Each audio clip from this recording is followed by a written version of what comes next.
Ang pagkakaibigan ay nagkakaroon ng hangganan kung ito'y nahahaluan ng hindi katapatan. Ang linyang ito ang isa sa mga natutunan ko mula sa aming karanasan sa mga aswang. Kilalanin niyo na lamang ako bilang si Wilson. Ibabahagi ko sa inyo ang isang kwentong kababalaghan at kwento ng pamilyang ginawa ang lahat upang malagpasan ng matinding problema. Isang karanasan na merong kinalaman ang mga nilalang na akala natin noon ay katang-isip lamang. Ang mga nilalang na kung tawagin nila ay aswang. Noon, inakala kong matatapos na ang buhay naming magpamilya sa kamay ng mga halimaw. Pero dahil sa tiwala namin sa isa't isa at sa Panginoon, ay nagawa namin itong labanan. Samahan niyo ko sa kwentong mas nangibabaw ang pagmamahal, pagsisikap at paninindigan. Kabanong mga kabangers at mga kayanggaw, ito ang aking kwento. Pero bago tayo magsimula, kung maaari sana'y pindutin niyo muna ang subscribe button kung bago pa lang kayo sa channel nating ito. Mag-subscribe na rin po kayo sa iba pa nating mga channel na ang Pamela Clamil at Kabanong version 2.0. Kung wala po sa nabanggit ko ang pangalan ng channel at hindi po ang picture ko ang nakalagay sa profile pic, hindi po natin channel yon. Huwag po nating suportahan. Huwag po tayong mag-subscribe o i-unsubscribe po natin kung nakasubscribe na po tayo. Nagnanakaw po yon ng ating mga videos. Naglalambing po ko sa inyo na ang suportahan lang natin ay ang mga channel na nabanggit. Mag-iwan na rin kayo ng comment at pindutin na rin ang like button. Napakalaking tulong po sa ating channel ang gagawin niyong pong ito. Isang malaking suporta po yun sa ating channel na labis ko pong ipagpapasalamat. At ngayon, sa ating pagpapatuloy. Visit ka talagang bata ka kahit na kailan. Masyado kang pakialamero no? Sino ka ba rito ha? Ampun ka lang naman dito Ang kulit-kulit mo pa. Hindi ka masabihan. Kuya, huwag ka naman ganyan sa bata. Bata lang yan si Bimbo. Isa ka pa Kaya nagiging tanga tong batang to Masyado niyong binibaby. Ayan, simpleng instruction na wala siyang hahawakan sa mga gamit ko. Hindi niya magawa. Sobrang tanga. Naroon na nga tayo, mali si Bimbo. Pero hindi tama na ganyanin mo siya. Laging may tamang paraan kung paano mo pagsasabihan ng isang bata. Hindi na ito isang beses lang nangyari. Maraming beses na. Tingin mo, may pasensya pa ako para pagsabihan siya na maayos? Kahit parang hindi naman nakakaintindi itong tangang ito? Kuya Tadeo, pasensya na po. Hindi ko naman po sinasadyang hawakan ng baso niyo Nagaganda lang naman po kasi ako sa baso ninyo kaya... Nagagandaan? Pakialamero ka lang talagang buwisit ka. Alam ba kung magkano ang basong yon? Mas mahal pa yun sa buhay mo. Sandali lang. Ano ba to? Dinig na dinig kayo sa taas Itong magaling na ampon Nabasag yung mamahaling baso ko. Tapos itong kuya mo, itong si Wilson, pinagtatanggol pa. Alam naman niyang mali. Palibasa kasi tatanga-tanga. Magdaan-daan ka sa pananalita mo Hindi na maganda yung tabas ng dila mo. Totoo naman Tatanga-tanga ka. Kaya nga wala kang ginagawa sa pamilya natin Ikaw lang ang walang ganap dito. Tambay kang malala. Itong si Rancho, aba na yan sa negosyo niya. Ikaw, anong ginagawa mo? Wala! Hoy, ako nag-aasikaso sa lahat dito sa bahay. Baka lang nakakalimutan mo Mula nang mawala si Mama, ako nang tumatayong ina rito. Kapal naman ang mukha mo na sumbatan ako. Anong pinagmamalaki mo? Yang pagsusundalo mo? Yang pagsunod mo sa yapak ni Papa? Kaya pala suspindido ka. Kaya ba mainit ang ulo mo kasi suspindido ka? Kala mo hindi ko malalaman? Ay, anong sinabi mo, Wilson? Napatingin kami sa pintuan nang biglang dumating ang tatay namin. Nagtataka siyang lumapit. Si Kuya Tadeo naman ay hindi makatingin ng diretso sa kanya. Aminado siya sa sinabi ko pero hindi niya lang masabi. Tadeo, ano nangyari? Bakit nasuspindi ka? Nagkaroon ng miscommunication sa operation. Munti ka ng malagas ng tropa. Buti na lang, nakaresponde agad sila, Major. Sa akin ang galing ang order kaya ako ang unang nasuspindi. Siguro, sinunod mo na naman yung pride mo. Siguro, hindi ka na naman nakinig sa order sa'yo. Kaya gumawa ka ng sarili mong desisyon. Kaya ayan, palpak. Manahimik ka! Usapang sundalo to. Hindi ka kasali rito. Wala ka namang alam Puro ka kasi kayabangan kaya ayan. Wilson, manahimik ka na muna. Tadeo, gaano katagal ang pagkakasuspindi sa'yo? 1 buwan. 1 buwan? Pambihira ka naman. Hindi mo na ba naisip ang kahiya na may dudulot nito sa akin? Bakit kasi ugali mong gumawa ng sarili mong desisyon You are under the command of your senior. Kaya bakit ka pa gumagawa ng wala ka namang ibang inintindi, kundi ang imahe mo sa ibang tao? Puro yung mga ginagawa, pero yung mga ginagawa ko, hindi mo nakikita. Nagkakamali ka, ano nagkakamali? Tuwing may nangyayaring hindi maganda sa akin, ang unang iniisip mo kung anong iisipin ng iba tungkol sa'yo. Pero yung kalagayan ko, tinanong mo ba? Kinumusta mo ba ako? Inalam mo ba kung bakit ko ginawa yun? Kung bakit ako humantong sa mga desisyon na naging mali para sa iba? Hindi! Kasi mula noon, iniisip mo lang kung paano ako magiging perpekto para maihanay sa kagitingan mo bilang sundalo. O di ba? Hindi ka makapagsalita. Kasi totoo, makasarili ka. Ito ang pagsusundalo ko Tinanong mo ba kung gusto ko to? Hindi ba hindi naman? Basta mo na lang ako pinasok dito. Kahit iba ang gusto kong gawin sa buhay ko. Lecheng buhay to. Palagi na lang ganito ang buhay ng mga panganay na anak Samantalang ang ibang anak, okay lang maging tanga. Hoy, bibig mo Sumusobra ka na sa sinasabi mo kay Papa Wala ka ng galang. Sinabi ng manahimik Wala kang alam sa nararamdaman ko. Kung ayaw mo naman pala yung pagsusundalo bakit mo tinuloy? Dahil yun ang gusto ni Papa. Hindi. Dahil wala ka talagang bayag para kontrahin siya. Duwag ka. Takot ka na baka mali ka ng desisyon na piliin ang ibang landas. Wala kang paninindigan sa sarili mong pangarap Kaya yan, nandyan ka. Kasi hinayaan mong manig ang gusto ng iba para sa sarili mo kaysa sa gusto mo. Ang dali-dali lang talaga magsalita no? Lalo na kapag ang nagagawa mo lang magsalita at kumumento. Palibhasa, hindi mo naranasang maging panganay Hindi mo naranasan na lahat ng pressure nasa akin.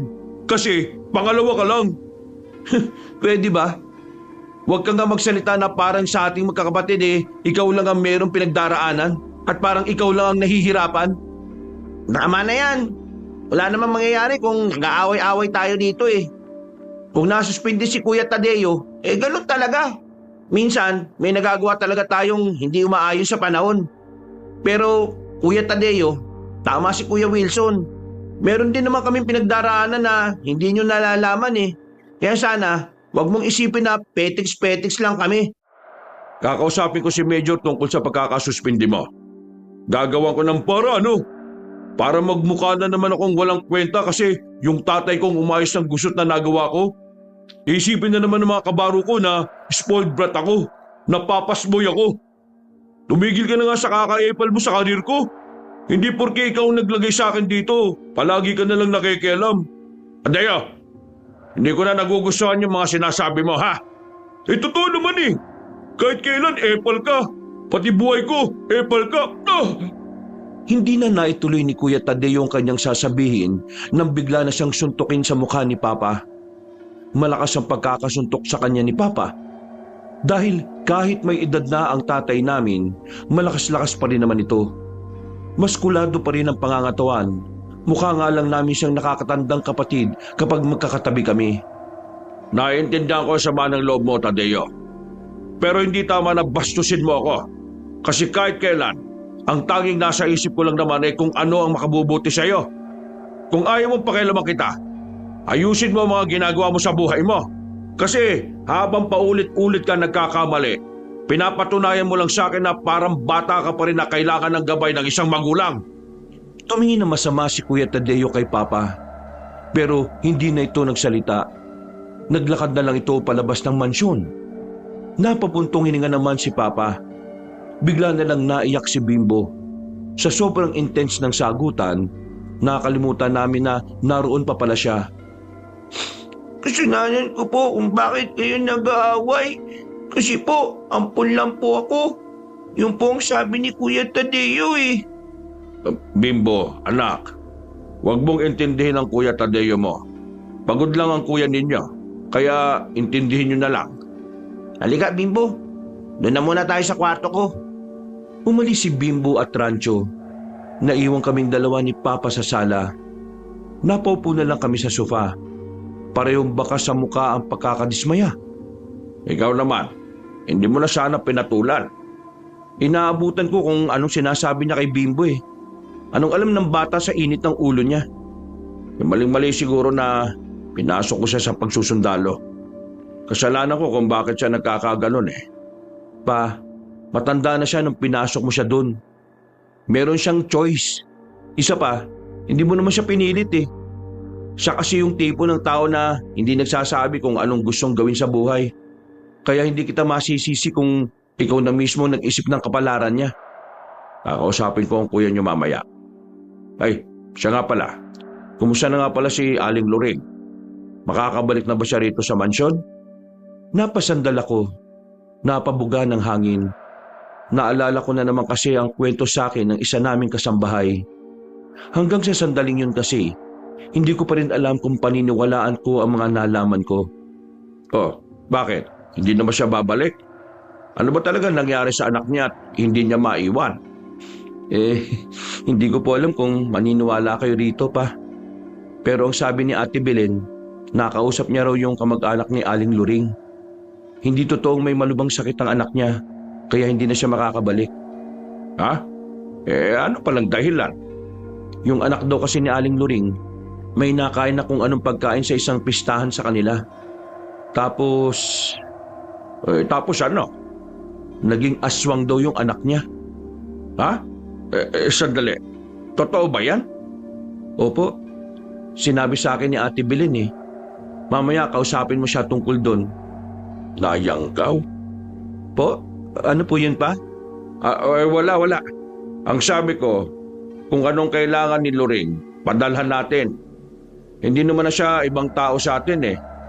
Para nyo na rin siyang naging lola rito. Mga bata pa lang kayo eh, siya na ang kasakasama nyo mula nang mawala ang nanay nyo. Kayo pa? Kumusta naman po kayo? 3 taon pa lang naman ang nakalilipas mula nang magretiro ako sa military, pero pakiramdam ko, hinahanap-hanap pa rin ang katawan ko ang serbisyo. Pero sinasanay ko naman ang sarili ko eh. Tinutuon ko na lang ang atensyon ko sa mga negosyo natin. Hindi rin naman kasi biro ang naging serbisyo mo pa. Lahat ng mabibigat na serbisyo naroon ka. Kaya siguro, tama lang din na nagretiro ka ng mas maaga eh. Para kahit papaano, makapagpahinga ka. Maraming salamat sa pangunawa, Wilson, anak. Ay, siya nga pala pa. Kumusta na pala yung pinapahanap niyong kaibigan? Wala pa rin bang update? Wala pa rin eh. Pero patuloy pa rin namang kumikilos sa mga kakilala ko. 3 taon niyo na siyang pinapahanap ah. Hindi naman sa pagiging negative pa. Hindi kaya patay na siya? Kaya hindi na siya nagpapakita sa inyo? Sa totoo lang, naisip ko na rin yan. Pero palagi kong pinagdarasal na sana, hindi yun ang nangyari sa kanya. Gaano ba siya kahalaga sa inyo? Mahalaga siya sa akin. Siya ang natatanging kasama ko noong mga panahong itinakwil ako ng sarili kong pamilya. Siya ang kasama kong lumaban. Kung hindi dahil sa kanya, wala ako sa kinalalagyan ko ngayon. Kaya malaki ang pasasalamat ko sa kanya. Yun ang dahilan, kaya ako siya pinapahanap. Para man lang makabawi ako sa lahat ng magandang naidulot niya sa akin. Napatango na lang ako sa sinabi ni Papa. Ramdam ko ang magkahalong tuwa at lungkot sa mga mata niya. Sa katunayan kasi, matagal na niyang nabanggit ang kaibigan niyang yun, pero kahit na kailan, hindi niya yun ipinakilala sa amin. Matapos ang usapan na yun, nagtungo na lang ako sa kwarto ni Bimbo. Maaga siyang nakatulog dahil sa kakaiyak. Binasahan ko na lang ng paborito niyang libro. Ayan, tulog. Gisingin na lang kapag kakain na. Kumusta si Papa? Ayun, ayos naman na siya. Kakausapin niya raw si Kuya Tadeo mamaya. Buti naman kung ganon. Siya nga pala. tumawag sa akin kanina si Aling Loring. Tinatawagan ka raw niya kanina eh. Kaso hindi mo raw nasasagot. Wala kasi sa akin yung cellphone ko eh. Bakit? Ano daw update sa kanya? Tungkol pa rin sa anak niya. Medyo windang nga ako eh. Oo, alam ko na yan. Oo, nasabi na sa akin ni Ate Belen. Tingin mo kuya, totoo ba yun? Naging aswang yung anak niya wala naman daw silang lahing aswang. Hindi ko alam kung maniniwala ako pero base sa pagkakakwento sa akin ni Ate Belen, parang totoong totoo eh. Tingin ko totoo. Yung boses kasi ni Aling Loring kanina, habang nagkukwento, parang naiiyak-iyak na siya eh.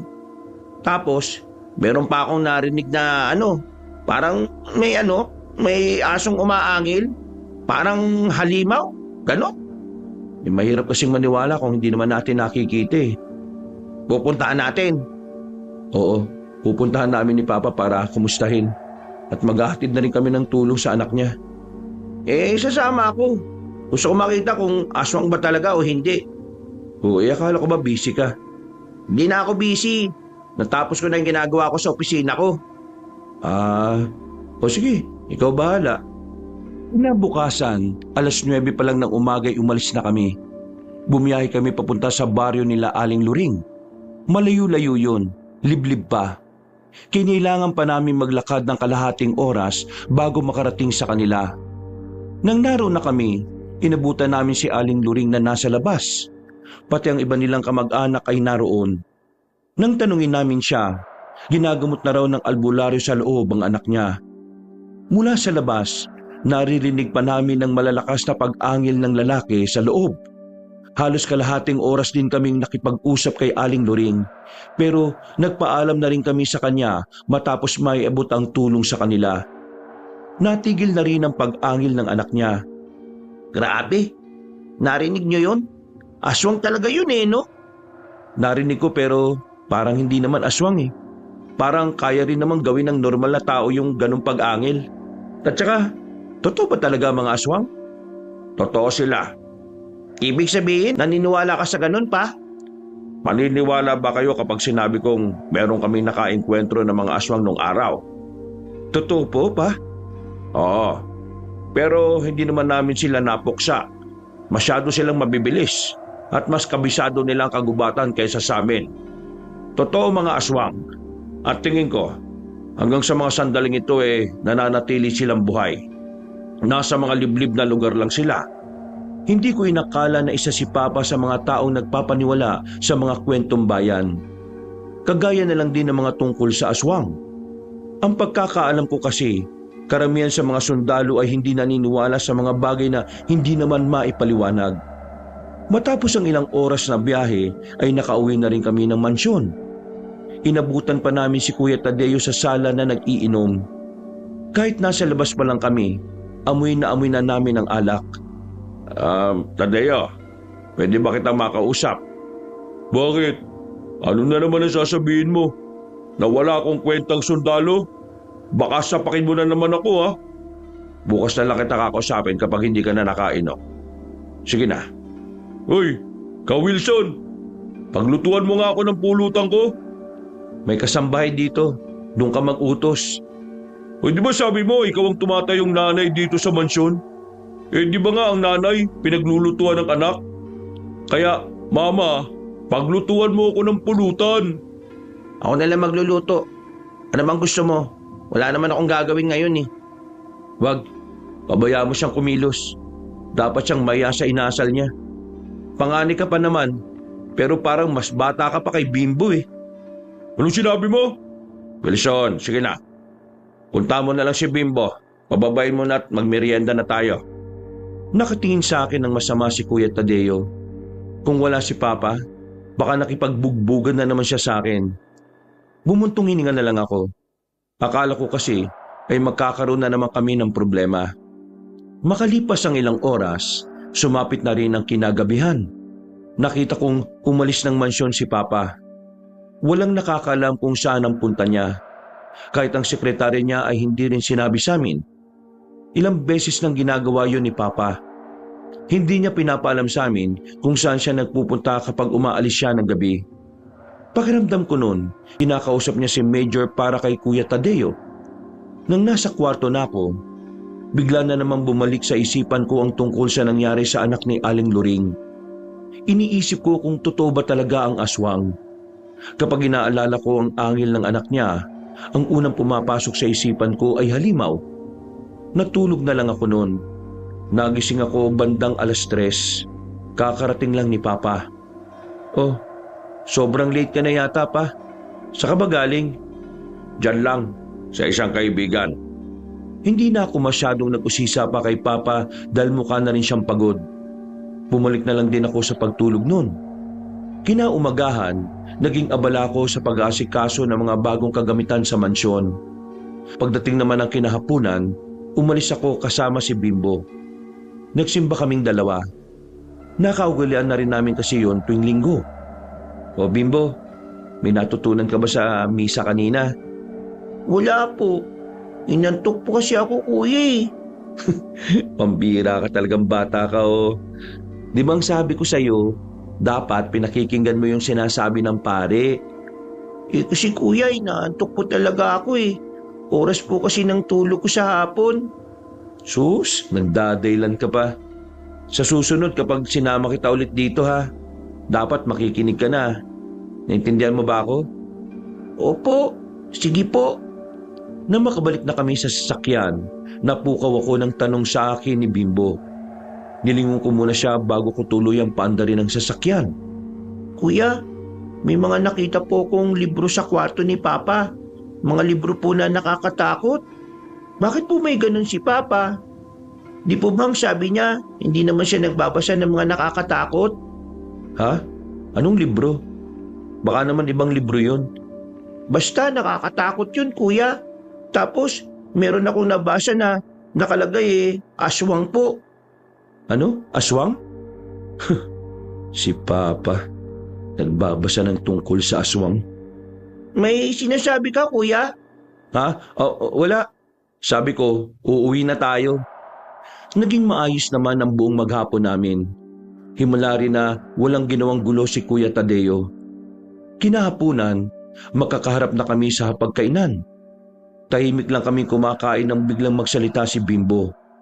At dahil sa sinabi nito, naging sentro na naman ang usapan ng mga nilalang na kung tawagin nila ay aswang.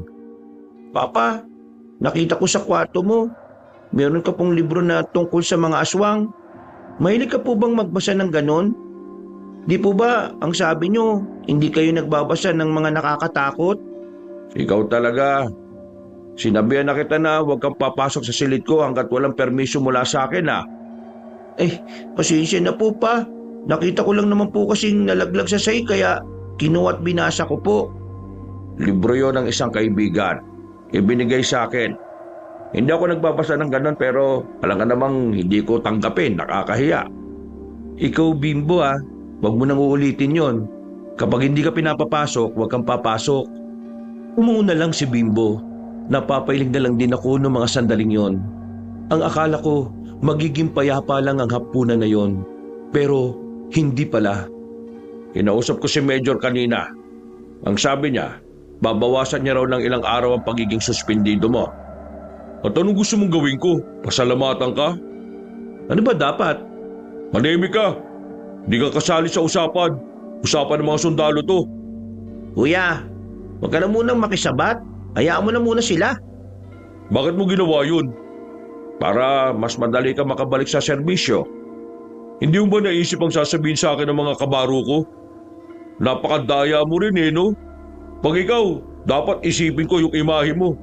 Pero pag ikaw, wala kang pakialam sa imahe ko. Ganun ka ba talaga? I'm doing this for your own sake. Kung hindi mo kayang maging grateful ayos lang naman. Busin mo na lang yung kinakain mo. Kahit na kailan. Mali talaga tingin mo sa akin no? Padabok na tinusok ni Kuya Tadeo yung pagkain niya. Magsasalita pa sana ako nang maunahan ako ni Rancho. Maiba tayo. Nabalitaan niyo ba yung nangyari sa mga trabador nila Aling Esther? Ay bakit? Anong nangyari sa mga tauhan niya? Nawawala raw. Nawawala? Paanong nawawala? May mga usap-usapan. Dinukot daw. Dinukot? May mga kidnapper na pala dito sa atin? Hindi pa naman sigurado pero may nakapagsabi kasi may mga kalalakihan daw na dumukot sa mga yun. Madali lang namang madudukot ng mga yun kasi puro naman babae. Hindi sila makakalaban. Kaya kayo ha, palagi kayo mag-iingat kapag lumalabas kayo. Mahirap na, mas maganda nang nag-iingat kayo. At ikaw, Tadeo. Bakit pati ako? Di naman ako tatanga-tanga katulad ng mga anak mong yan. Sila ang sabihin mo kasi mga lampa mga yan. At least, hindi sarado utak. Anong sinabi mo? Huwag ka magsimula kung di mo kayang tumanggap ng balik sa'yo ha. Saan ka na naman pupunta? Nakakawalang gana kumain kapag kayo kaharap ko eh. Tumayo na si Kuya Tadeo at iniwan na kami sa hapagkainan kabanong. Napapailing na lang si Papa. Hindi na lang namin siya pinansin at pinagpatuloy na lang ang pagkain. Makalipas ang ilang oras, tahimik na rin ang paligid. Oras na ng pagtulog namin. Pero sa hindi ko malamang dahilan, hindi ako dinadalaw ng antok. Binuksan ko lang ang bintana ng silid ko para makapasok ang hangin. Pero habang nagmumuni-muni, napansin kong may malaking anino sa labas ng balkonahe ko. Agad akong napatayo. Pagsilip ko sa labas, wala naman akong nakitang kahit na ano. Pero ilang minuto lang ang nakalipas, kinatok na ako ni Rancho. Oh, bakit? Anong problema? Narinig mo rin ba yung narinig ko? Ang alin? Parang may aso sa itaas ng bubungan eh. Ha? May aso? Seryoso ka ba? Wala naman akong narinig na kakaiba. Pero meron akong nakitang anino rito. Meron talaga akong narinig. Parang aso talaga. Yung parang nanggigigil. Ay nako, guni-guni mo lang yun. O ano yun? Sabay kaming napalingon sa balkonahe ko nang makita ang anino ng isang tao. Mabilis lang yun kaya hindi na namin nakita kung saan nagpunta. Aninong anino yun? Anino ba ng tao yun? Hindi ko alam. Sama mo ko. Baka mamaya hindi naman aso yung narinig mo. Baka mamaya akyat bahay na pala. Nagmamadali kaming lumabas ng mansyon. Tinanong namin ang gwardiya namin sa labas kung may nakita siyang tao sa bubungan. Pero ang sabi niya ay wala naman daw. Pagtingala naman namin sa balkonahe ni Papa, nakita namin siya doon na nakadungaw. Parang kagigising lang din niya. Kaya agad-agad namin siyang inakyat at kinausap. Pa, nakita mo ba yung anino kanina? O kahit yung ingay na parang aso na umaangil? Ha? Ingay na parang aso? Wala naman akong narinig na ganon. Kanina pa ba kayo gising? Hindi pa ako nakakatulog. Bakit? Ano bang problema? Kasi, meron lang naman kaming naramdaman na kakaiba. Pero baka guni-guni lang namin. Baka nga guni-gunin nyo lang yon. Ang mabuti pa matulog na lang kayo. Anong oras na rin Narinig ko talaga yung kanina eh. Napapailing na lang kaming umalis ng mga sandaling yon. Pumunta na lang kami sa kwarto namin. Pero hindi na rin ako inantok pa. Hinintay ko na baka makita ko ulit ang anino ng tao. Pero sa kasamaang palad, hindi na yung bumalik. Mag-uumaga na nang makaramdam na ako ng antok. Hindi na ako nakapag-asikaso sa bahay. Paggising ko, 2:00 na ng hapon. Ang dami nang nangyari. Isa na nga rito ay ang pinag-uusapan ni Papa at Rancho sa sala na kahit nasa hagdan pa lang ay dinig na dinig ko na sila. Mabuti naman at nagising ka na. Manangalian ka na. Kahit na maghahapon na rin. Pasensya na pa, napuyat kasi ako kagabi. Ano nga pala yung narinig ko? Natagpuan na yung mga tao ni Aling Esther? Oo, kaninang umaga pa. Kalat na nga rito sa lugar natin yung tungkol doon eh. Mabuti naman at nakita na nila. Nagkatinginan si Rancho at ang tatay ko. May bakas ng panghihinayang sa mukha nila. Parang hindi sila masaya sa nalaman nilang balita. Tinanong ko sila kung bakit gano'n ang reaksyon nila. At kinagulat ko naman ang kanilang naging sagot. Natagpuan ang kanilang mga bangkay na wala na mga laman loob. Wala na mga mata. Wala na rin mga ngipin. Pati utak, wala na rin. Walang masabi ang mga kinaukulan kung sino ang gumawa ng mga yon. Para kasing hindi normal na tao ang gagawa ng ganun eh. Sinong may matinong isip ang kakayanin paslangin sa brutal na paraan ng mga kawawang biktima? Bakit? Bakit kaya ginawa sa kanila yun? Puro babae mga yun ah. Wala naman yata silang nakaaway, di ba? Kilala sa pagiging mahinin ng mga tauhan ni Aling Esther, kaya imposible rin na meron silang nakaaway. Bilang tulong, nakiusap ako sa mga dati kong kabaro na baka pwedeng gawa ng paraan para mas madaling mahuli ang salarin. Hindi agad naging maganda ang bungad ng paggising ko noon, Kabanong. Kahit kasi hindi ko naman kaano-ano ang mga nabiktima, nagdulot ito ng pangamba para sa akin. Hindi ko rin alam kung bakit. Para bang merong mangyayari na dapat naming iwasan. Mga bandang 6:00, napadaan ako sa silid ng tatay namin. Nakita ko siyang nakatitig sa uniforme niya na pangsundalo. Nakatikit yun sa pader kasama ng mga koleksyon niya ng mga baril. Mukhang mismo na yata ang serbisyo pa. O anak, nandiyan ka pala. Halika, pumasok ka. Pa, pasensya ka na kasi hindi ako yung sumunod sa yapak mo. Ano ka ba? Hindi mo kailangang humingi ng pasensya. Hindi kasalanan ang pagpili kung ano ang mas dapat mong gawin para sa sarili mo.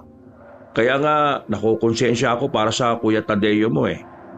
Kahit na hindi ko naman siya pinilit maging sundalo, pakiramdam ko, inalisan ko pa rin siya ng karapatan para sa sarili niyang kapalaran.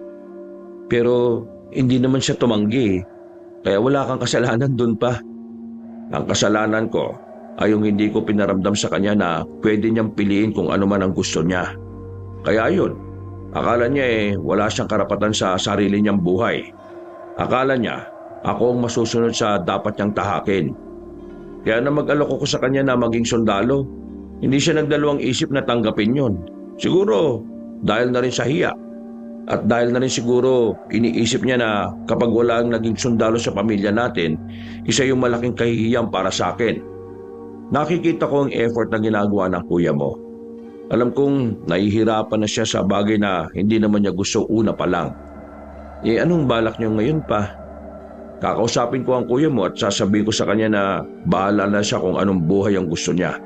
Hindi ko na siya pipigilan. Kung ano sa tingin niyong makabubuti, susuportahan ko kayo dyan, pa. Pa, siya nga pala. Sa kaibigan mo ba talaga yung mga libro na yan? Oo, galing yun sa kaibigan ko. Ibinigay niyan sa akin. Bakit? Interesado ka bang mabasa? Pwede rin naman. Para may mapaglibangan kapag wala akong ginagawa. Tungkol yan sa mga aswang. Alam ko naman na hindi ka naniniwala sa kanila. Pero maganda ang mga kwentong nariyan. Tumango na lang ako at kinuha ang isang libro. Pagsapit ng gabi, matapos kong asikasuhin ang mga bagay-bagay sa bahay, binasa ko ang mga kwento sa libro. Kagaya nga ng sinabi ni Papa, ang lahat ng naroon ay puro tungkol sa mga aswang. Medyo kinilabutan ako sa mga nakalagay doon. Pero sa bandang huli, napagtanto ko na hindi lang pala yung basta kwento. Yun ay isang libro na kung saan ipinapaalam nito ang mga bagay-bagay tungkol sa mga aswang. Na para bang tinuturo ng libro sa iyo kung paano mo paghahandaan ng isang aswang sakaling ito ay iyong makaharap. Kanina ka pa nagbabasa dyan ah. Ano ba yan? Itong librong pinahiram ni Papa. Tungkol sa mga aswang. Tungkol sa mga aswang? Bakit ka nagbabasa ng ganyan? Wala lang. Wala kasi ako magawa eh. O baka naman iniisip mo yung aninong nakita mo at yung narinig ko sa bubungan natin aswang. Sinarado ko yung libro at napatingin ako sa kapatid ko. Hindi siya mukhang nagbibiro. Hindi rin naman siya natatawa kaya alam kong seryoso siya sa sinabi niya. Kuya, look. Alam kong medyo weird nung pakinggan pero what if yung narinig at nakita natin konektado sa nilalang na yun? Kumain ka na ba? Hindi to gutom kuya. Ito'y analogy ng isang taong curious. Kasi tingnan mo yung nangyari sa mga tauhan ni Aling Esther. Hindi normal yun.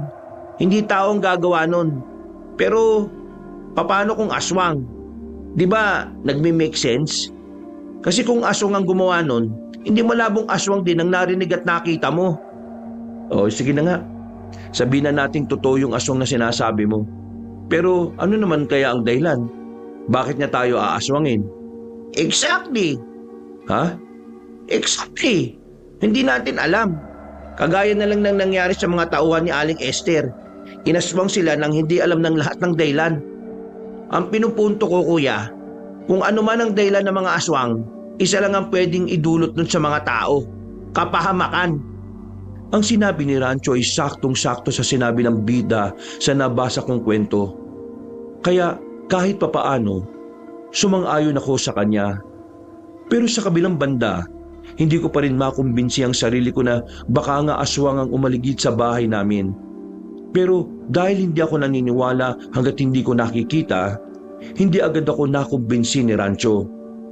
Makalipas pa ang ilang araw, nailibing na rin ang mga tauhan ni Aling Esther.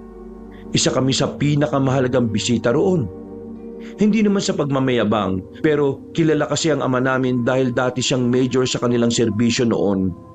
Maraming mga taong nakakakilala sa kanya dahil na rin sa dami ng mga natulungan niya. Nagdaan pa ang isang buwan, nakabalik na rin si Kuya Tadeo sa serbisyo. Pero isang linggo pa lang siya ay nasuspindi na naman siya dahil na naman sa isang maling desisyon na kanyang ginawa. Sa puntong ito, hindi na talaga napigilan ni Papa ang kanyang sarili. Galit na siya nang makaharap na niya si Kuya Tadeo sa bahay. Kung hindi mo na gusto ang ginagawa mo, pwede ka namang umalis, Tadeo. Bakit ba patuloy ka pa rin gumagawa ng mga bagay na alam mong makakasira sa iyo at sa pamilyang ito? Pwede ba? Pagod ako. Masyado nang maraming nangyayari sa araw ko kaya sana huwag ka nang dumagdag. Ano na naman ba kasing ginawa mo? Bakit ayaw mong sabihin at nang mapag-usapan natin yan dito? Tapos ano? Iisipin niyo ngayon na nababaliw ako, na gumagawa na lang ako ng dahilan. Lalo na itong mga kapatid ko. Baka isipin nila na nasisiraan na ako ng ulo. Kasi yun ang iniisip ng mga kabaro ko Kung hindi mo sasabihin sa amin, paano namin malalaman kung magmumukha kang ang baliw sa paningin namin? Kuya, huwag ka na makisali. Hindi. Mali Hindi tama na ganyan siya. Kapag hindi pinapansin, nagagalit. Kapag tinatanong anong problema, ayaw naman magsalita. Ano ba kasing nangyayari? At bakit parang ayaw na ayaw mo magkwento? May napatay ka ba? Truntado ka ba? Mukha ba ako mamamatay Ano nga? Napatayo si Kuya Tadeo at napasandal na lamang sa haligi ng hagdanan. Tumingin siya sa malayo. Kita namin sa mukha niya na parang nahihirapan talaga siyang magsabi. Wala sa itsura niya ang galit. Wala ang pagkairita. Para lang siyang bata na takot na magsumbong dahil ayaw nitong magmukhang mahina. Hindi mo kami kalaban, Tadeo. Kakampi mo kami dahil pamilya mo kami. Kagabi, approaching na kami sa camp ng mga rebelde. Isang ilog na lang ang kailangan namin lagpasan. Pero nagkaroon ng aberya. Isa sa mga kasama namin, bigla na lang nawala. Parang merong humila sa kanya papunta sa madilim na parte ng gubat. Sinundan namin, pero wala na kami nakita. Naghiwa-hiwalay kami para hanapin. Kaming dalawa na kasama ko, meron kaming natuklasan. May isang kuweba. Inakala namin na tao ang mga nasa loob pero nang lumapit kami, meron kaming nakitang parang kakaibang nilalang. May matangkad na lalaki. Mahaba ang hita, ang tenga at ang dila niya rin. Medyo matulis. Hindi siya nag-iisa. Marami sila. At meron lang isang matandang lalaki na parang inuutusan sila. Narinig ko ang boses pero hindi klaro Malayo kami. Paalis na sana kami para mag-report kay Sargento pero nakita kami ng mga yun. Wala kami nagawa kundi ang magpaputok. Kung hindi, lalapit sila sa amin. Habang tumatakbo kami paalis, nagpapaulan kami ng bala hanggang sa makabalik na kami sa mga kasama namin. Akala ni Sargento mga rebelde na yung nakaharap namin. Pero nagsabihin namin kung ano, dun siya nagalit. Hindi siya naniniwala na halimaw ang nakita namin ng mga kasama ko. At dahil sa ginawa namin pagpapaputok, muntikan na kaming mapatay lahat. Nalaman na kasi ng mga rebelde na naroon kami dahil sa mga putok na pinakawalan namin. Nakatakas naman kaming lahat. Maliban na lang sa isa namin kasama na hindi na natagpuan. Yun ang dahilan kung bakit ako sinuspindi na naman. Pinagtanggol lang naman namin ang sarili namin sa mga halimaw na yun Kasi kung hindi, baka kami naman ang mamamatay. Sa itsura kasi nila, para talaga silang lalapa ng tao. Nagtindigan ang balahibo ko ng mga sandaling yon, Kabanong, habang nakikinig kay Kuya Tadeo. Hindi ko kasi inakala na siya pa mismo ang magkukwento ng ganon sa amin. Kilala namin siya.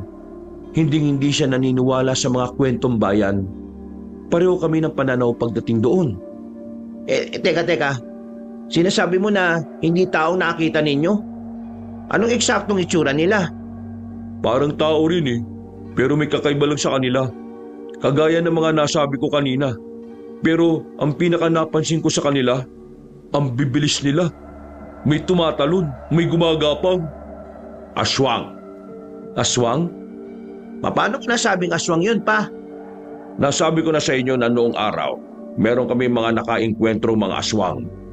Hindi naman namin pinatay ang mga yon dahil hindi naman din namin priority na kalabanin sila. Kaya nakakasiguro ako, sila pa rin ang mga aswang na nakita ko noon. E di, totoong may aswang talaga, pa? Kailan ba sila hindi naging totoo? Matagal na silang kasama sa kasaysayan ng mga tao. Pero hindi lang sila napapansin dahil matagal na silang nanahimik. At hindi ko alam kung bakit ngayon, muli na naman silang nagpaparamdam. Kung ganon, ang nabasa ko sa libro, totoo. Nakabase sa katang-isip ang librong yon.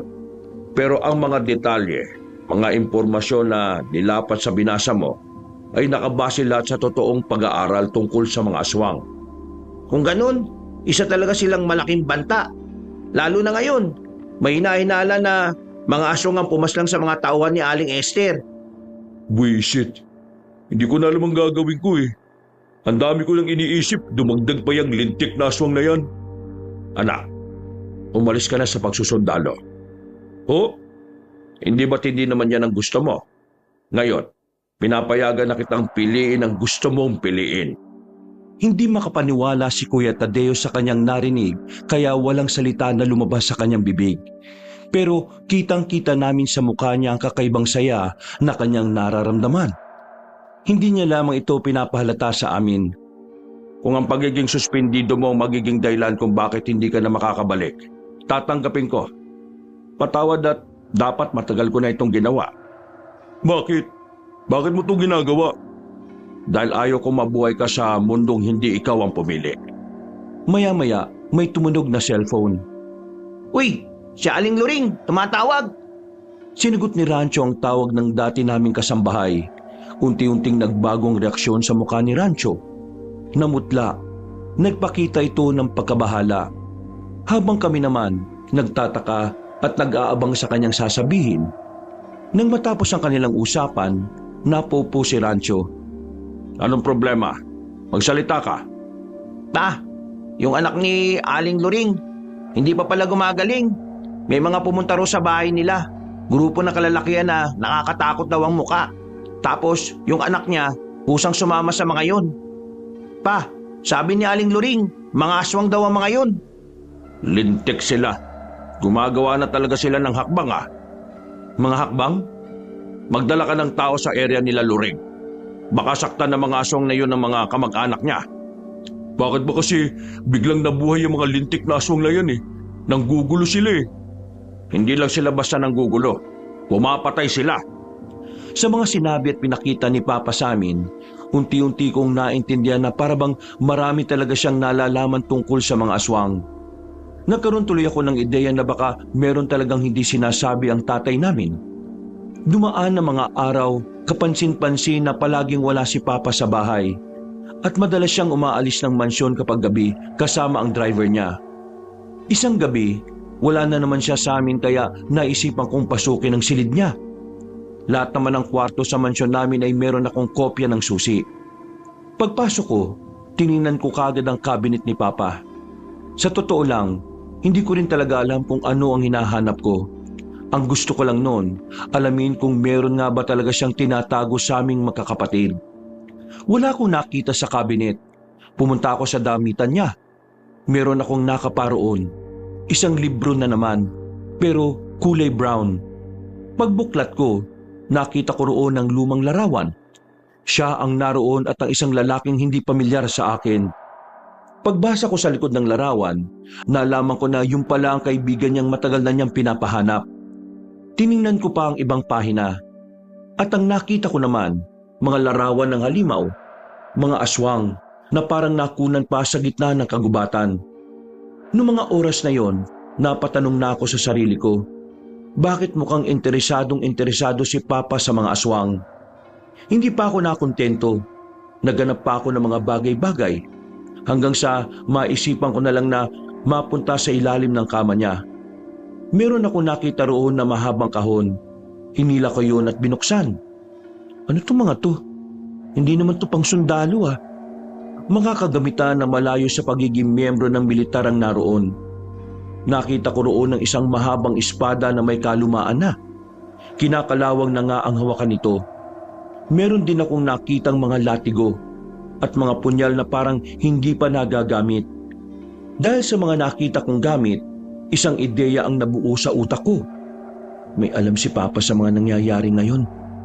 Mula noon, palagi ko nang inoobserba ng mga kilos ni Papa. Pakiramdam ko kasi, bukod sa pagiging major sa militar, meron pa siyang tinatagong katauhan na hindi lang namin alam. Isang hapon, habang nagmumuni-muni kami sa sala, lumapit sa amin ang driver ni Papa. Meron itong ibinulong. Narinig ko na lang na sinabi ni Papa na papasukin kung sino man ang nasa labas. Maya-maya lang, bumungad sa amin ang isang matandang lalaki. Kamukhang kamukha niya ang nasa larawan kaya nasisiguro kong siya ang kaibigan ng tatay namin. Napadaan ka, Nomer. Gusto lang kita makausap, kaibigan. May mahalagang bagay tayong dapat na talakayin. Sino to pa? Kasamaan mo ba to dati sa military? Eto na ba si Tadeo? Ang laki na niya. Siya ba yung nabanggit mo na sumunod sa yapak mo? Kamukha mo ka. Mamaya na kita ipakikilala sa kanila. Sumunod ka sa akin at doon tayo sa silid ko mag-uusap. Nauna nang naglakad si Papa. Ngumiti naman sa amin na matandang si Nomer na parabang matagal na talaga niya kaming kakilala. Ako naman, napaisip na lang. Nagtataka. Sa isip-isip ko, kung matagal nang pinapahanap ni Papa ang kaibigan niya, bakit ganun ang reaksyon niya? Bakit hindi man lang siya sabik na makita ito? Parang normal lang. Wala naman siyang nabanggit na nakita na sila nung mga nakaraan. Samantala noon, bukang bibig niya sa amin na madalas niyang pinapahanap si Mang Nomer. Di ba ang sabi ni Papa, ang matandang yun ang dahilan kung bakit siya naging sundalo?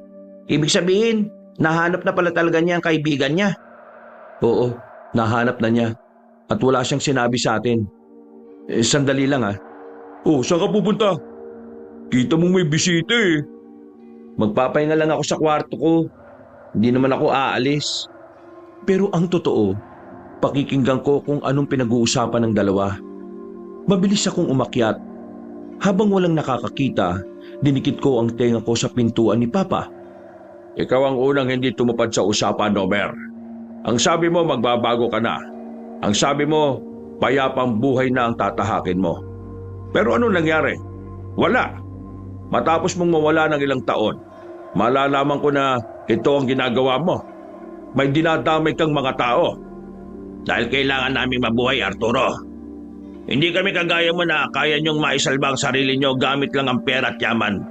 Pero kami, kailangan namin gawin ang mga bagay na yon. At saka, di ba kasama sa usapan natin na kasabay ng pagtahak sa buhay na gusto ko, kailangan kong bumuo ng sarili kong pamilya? Eto na, Arturo. Nakabuo ako, hindi lang ng pamilya, kundi ng isang komunidad na matatawag kong tahanan. Komunidad? Oo, nagparami ako. Gumawa ako ng isang lugar na kung saan ako lang ang masusunod. Sa mga desisyon ko umiikot ang kanilang kapalaran. Hindi ba alam mo naman na matagal ko ng pangarap yon? At ginagamit mo sila sa mali. Anong mali sa kagustuhan naming mabuhay? May ibang paraan, Nomer. Alam mo yan. Pero ang nakasanayang paraan ng mga kagaya namin ay hindi na sumasapat para sa amin. Nangihina kami sa ganon, kaya kailangan namin gumawa ng mas higit pa ron. Taksil ka, Nomer. Nagkasundo tayo eh. Magre-retiro ako sa pagiging sundalo at magre-retiro ka rin sa pagiging... Ang buhay ko ay hindi gaya ng buhay mo na pwedeng basta itigil na lang kung gusto mo. Sa'yo, profesyon mo ang tinigil mo. Pero ang sa akin, buhay. Buhay ang hinahangad mong itigil ko. Buhay na kahit kailan, hindi ko maiiwasan dahil ito ang kapalaran ko. Pero pumayag ka at nagkasundo tayo. Para hindi mo na ako pigilan sa gusto ko. Dahil alam kong hindi ka naman papayag sa landas na gusto kong tahakin, Arturo. Hindi na kita kilala, Nomer. Ibang-iba ka na. Sobrang layo mo na sa kaibigan kong mas pinili ang kapayapaan para sa lahat. Ang kapayapaan na hindi para sa lahat. Para lang yon sa mga kagaya mong may mataas na imahe sa lipunan. Pero ang mga kagaya namin, ang kapayapaan na hindi basta-basta pumapabor sa amin. Kaya ang kapayapaan na gusto ko, kami mismo ang gagawa. Dahil yun ay para sa aming lahat. Arturo, tandaan mo ako ang dahilan kung nasan ka man ngayon. Kaya meron kang malaking utang na loob sa akin. Kaya ito lang ang pakiusap ko sa iyo, Arturo. Huwag na huwag kang makikialam sa mga gusto kong gawin. Kapag nakialam ka, para mo na rin sinabi na kalimutan na natin ang pagkakaibigan natin. Wala akong kaibigan na kagaya mo. Ang kaibigan na kilala ko ay ang Nomer noon. Eh di ngayon, malinaw na sa akin na hindi na natin maibabalik ang dati nating pagkakaibigan. Dahil ikaw ang unang sumira sa pangako mo, Nomer. Kaya ngayon, huwag kang umasa na tutupad ako sa gusto mong mangyari. Hindi ako papayag na tuluyan kang lambunin na kadiliman. Pagsisisihan mo itong ginagawa mo, Arturo. Pagsisisihan mo ito. Pagkatapos noon, wala na akong narinig na nagsalita. Nang maramdaman kong papalapit na si Papa sa pintuan, ay agad naman akong umalis. Magkatapat lang ang kwarto namin kaya pumasok na lang ako. Binuksan ko ng bahagya para makita ko kung lumabas na sila. Pero si Papa lang ang lumabas. Nagtaka naman ako kung saan dumaan ang kausap niya. Pagkatapos noon, ilang araw na parang balisa si Papa. Madalas ko na rin siyang makita na hinahawakan ng mga koleksyon niyang baril. Kung minsan nga, nakita kong sinuot niya ulit ang uniforme niya. May nagbago sa kanya. Naging tahimik siya at parabang palaging may binabantayan, lalo na sa gabi. Kaya hindi na ako nakatiis. Nilapitan ko na siya habang nakatambay siya sa kanyang balkonahe. Pa, hindi ka ba sinasabi sa amin ng mga anak mo? Hindi sinasabi? Wala naman. Bakit mo naman naitanong ang bagay na yan? Naalala ko ang palagi mong paalala sa amin na kahit na anong mangyari, wag na wag kami magsisinungaling. Teka, saan ba patungo ang usapan natin na ito? Pa, alam kong meron kang hindi sinasabi. Hindi kita maintindihan, anak. Yung mga sandata sa ilalim ng kama mo, yung picture ng mga halimaw at yung kaibigan mo sa larawan. Sinabi mo rin na matagal mo nang pinapahanap ang kaibigan mo pero nung pumunta siya rito nung nakaraan parang hindi ka naman natuwa. Walang pananabik sa itsura mo. Sabihin mo nga sa akin pa, bago pa ba ang pangyayaring yun nakita na kayong dalawa kaya parang wala kang gana? Ano bang hindi namin nalalaman? Ay, ang mabuti pa matulog ka na. Gabi na narinig kong usapan yung dalawa. Sinabi mo na ibang landas ang tinahak niya.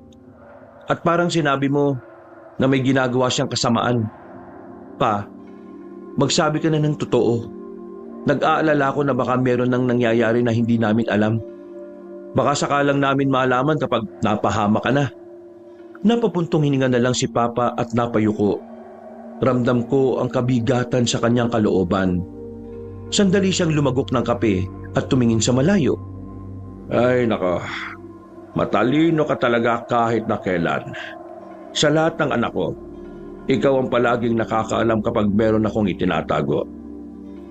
Aswang. Ho? Aswang? Anong aswang? Aswang ang kaibigan ko.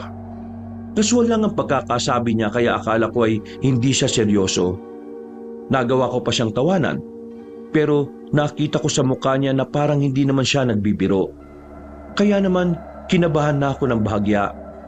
Nakakilala kami noon bago pa kami magkakilala ng mama niyo. Binatilyo pa lang kami. Naalaman ko na kagad na isa siyang aswang. Nung una, natakot ako. Nangamba. Kinilabutan. Pero nung makausap ko siya, doon ko napatunayan na hindi pala siya masamang nilalang. Yun ang unang pagkakataon na naniwala akong ang isang aswang ay pwede rin palang maging mabuti. Yung sinabi ko sa inyong siya ang dahilan kung bakit nasa maayos na kalagayan ang buhay ko ngayon, totoo yun. Dahil walang-wala ko noon. Isang ulila, kinupkup niya ako dahil meron silang sariling bahay na iniwan sa kanya ng mga magulang niya. At ang kaunting yaman na meron siya, itinulong niya sa akin para makapag-aral ako. Magmula noon, nagsunod-sunod na ang magagandang nangyari sa akin. Kahit wala na siyang inaabot na pera sa akin, kinaya ko nang makapag-aral at makakain sa araw-araw. Hanggang sa nakapagtapos na nga ako ng pag-aaral. Nakilala ko ang mama mo. Doon na unti-unting nagbago ang pagkakaibigan namin. Nag-iba na ang pananaw niya sa buhay.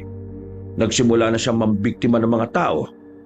Nang dumating na kayo sa buhay namin, mas naging abala ako sa inyo. Si Nomer naman, biglang nawala. Dumating siya at kinausap niya ako. Nagkaroon kami ng kasunduan na magre-retiro na siya sa pagiging miyembro ng mga aswang. At kapalit noon, magre-retiro na rin ako. Hindi ko inakala na sisirain niya ang usapan namin. Nitong nakaraan, pumasok siya sa kwarto ko nang walang paalam. Yung nakita at naramdaman niyo, siya yun. Nakikiusap siya na huwag akong makialam. At nung nakaraan, binalikan niya ako para makiusap ulit. Ayaw niyang makialam ako dahil ayaw niya akong kalabanin. Pero hindi ako papayag. Alam kong may binabalak siyang masama. Nawindang ako sa mga sinabi ni Papa. Napanganga na lang ako dahil hindi ako makapaniwala na lahat ng yon ay mga totoong nangyari. Hindi ko inakala na sa likod ng kanyang pagiging retiradong sundalo, meron siyang itinatagong kakaibang kwento. Yung mga nakita mong sandata sa ilalim ng kama ko, ang mga sandatang yon ang minsan ko nang ginamit nung magkasama kaming kinakalaban ni Nomer ang mga kauri niyang masasama. Kaya kung sakaling dumating ang puntong kailangan naming magharap, hindi ako magdadalawang isip na gamitin yon sa kanya. Kaya niyo pa po ba, Pa? Bakit mo ko tinatanong ng ganyan? Dahil ba may edad na ako? Hindi mo ba nakikita? Malakas pa ang katawan ko. Huwag ka makalala sa akin. Inaanda ko na rin naman ang sarili ko sa mga pwedeng mangyari. Ang pag-uusap namin na yon ay sinabi rin ni Papa sa iba kong kapatid, maliban na lang kay Bimbo. Maging sila ay nabigla din sa kanilang nalaman. Biglang nagbago ang tingin namin kay Papa. Para sa mga mata namin, hindi na lang siya basta retiradong sundalo. Isa na rin siyang mandirigma para sa amin. Makalipas ang ilang araw, sinubukan ni Papa na ituon na lang muna ang atensyon niya sa mga negosyo namin. Pero talagang ang mga pangyayari na ang gumagawa ng paraan para pagtuunan niya ang mga aswang. Oh, bakit parang natataranta ka? Ano bang nangyayari sa'yo? Pa, yung mga aswang, namataan daw sa falls. Ha? Saang falls? Tumawag kasi sa akin si Aling Loring kanina. May mga nakita raw doon ng mga aswang. At ang mas nakakapanlumo pa ron, naroon din daw yung anak niya. Diyos ko, anong gagawin ng mga tao doon? Ano bang tinutungangan natin dito? Di patayin na natin. Hindi tayo pwedeng basta-basta kumilos. Akala ko ba, hindi mo na kaibigan yung siraulong pasimuno na aswang na yun? O ano bang inaano natin? Hindi ka ba nakakaintindi? Hindi tayo pwedeng padalos-dalos dahil hindi naman natin alam kung anong kayang gawin ng mga aswang. Pero si Papa, alam niya. Kasi kilala niya yun eh. Hindi ko na alam ang kayang gawin ni Nomer ngayon. Kaya hindi ako pwedeng gagalaw na lang nang hindi pinagpaplanuhan. Nung maghapon na yon ay pinag-usapan na lang namin kung ano ang mga pwede naming gawin sakaling makaharap namin ang mga aswang. Binigyan na rin kami ni Papa ng tig-iisang baril para protektahan ang aming mga sarili. Sa bawat palibot naman ng mansyon, naglagay kami ng walis tingting at mga bawang. Isang paniniwala kasi yun na kung saan kinatatakutan daw ng mga aswang. Sumapit ang kinagabihan. Nasa kanya-kanya kaming mga silid. Walang natutulog. Walang pumipikit. Ilang minuto lang ay nakarinig na kami ng sigawan. Sobrang tahimik na ang paligid. Kaya kahit medyo malayo sa amin yon, ay naririnig din namin. Dali-dali kaming bumangon lahat. Nagkita-kita kami sa sala. Habang dala-dala ang mga baril, wala kaming sinayang na sandali.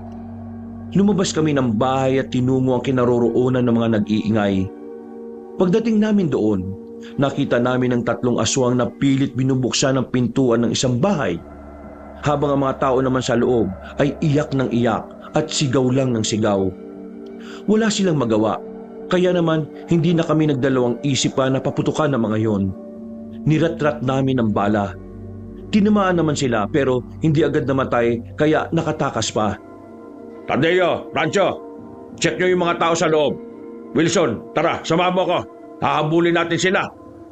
Sinundan namin ang direksyon kung saan tumatakbo ang mga aswang. Pinagbababaril namin sila nang makita namin papasok na sana sila sa gubat. Isa sa kanila ang tinamaan ni Papa sa ulo. Kahit na retirado, talagang asintado pa rin siya. Ang ibang aswang naman ay agad na nakatakas. Nilapitan namin ang humandusay na aswang. Sinigurado ni Papa na wala ng buhay yun bago namin hilahin pabalik sa kalsada. Patay na yan pa. Oo, pero mukhang marami pa yan sila. Kaya alerto ka lang. Tumingin-tingin kami sa paligid pero wala na kaming nakitang kahit na anong bakas ng aswang. Kaya naman binalikan na lang namin si Tadeo at Rancho. Ayos naman sila. Walang nasaktan sa kanila. Dali na muna natin sila sa bansyon. Umaga na sila babalik dito sa bahay nila. Palis na sana kami nang biglang may mga dumating. Grupo ng kalalakihan. At meron silang kasamang matandang babae. May mga hawak na katana ang mga lalaki. Para silang mga ninja. Nakatakip pa ang kalahating muka ng itim na tela. Sino kayo? At anong kailangan ninyo? Arturo Topacio. Sino kayo at bakit nyo alam ang pangalan ko? Pa, mga aswang din ba sila? Hindi. Mga normal na tao lang sila. Huwag nga kami pagtripan nyo. Hindi nyo ba nakikita itong mga baril na hawak namin? Ikaw ang kaibigan ni Nomer, tama ba? Kaibigan niya ako pero... Nasaan na ang kaibigan mo? bakit mo siya hinahanap sa akin? Sino ka ba, ha? Imposibleng wala kang nalalaman. Kaya kung gusto mong maging payapa ang sandaling ito, ituro mo kung nasaan ang kaibigan mong aswang. Hindi ko alam kung nasaan siya. Wala akong sasabihin sa inyo. Base sa isang tip sa amin, 2 beses siyang nagpunta sa bahay ninyo. Kaya hindi ka pwedeng magkaila sa akin na wala kang nalalaman. Totoong sinabi ng tatay namin. Wala siyang alam. Oo, nagpunta naman talaga si Nomer sa bahay. Pero hindi para makipagkasundo, kundi para bantaan ng tatay ko. Matagal na silang hindi nagkakapalagayan ng loob. At ngayon, sinasabihan niya ang tatay ko na huwag makikialam. Kung kalaban kayo ng mga aswang, huwag kayong mag-alala. Kami rin. Ibig sabihin, magkakampi tayo. Kung ayaw niyo maniwala, sumunod kayo sa amin. Ipapakita namin sa inyo ang aswang na napatay ni Papa. Hindi nagsalita ang matandang babae. Nakatingin lang muna siya sa amin ng seryoso na parabang inaalam kung nagsasabi kami ng katotohanan. Naglakad kami. Sumunod naman sila. Nang makita nila ang nakahandusay na aswang, binaba na rin nila ang mga hawak nilang katana. Malalim nga ang pagkakaibigan namin. Pero nagbago ang lahat ng yon nang tahakin niya ang ibang landas. Lahat ginawa ko noon para kumbinsihin siyang mamuhay ng payapa. Pero hindi niya ako pinakinggan. Inimbitahan namin ang matandang babae sa mansyon. Ang pangalan niya ay Miranda.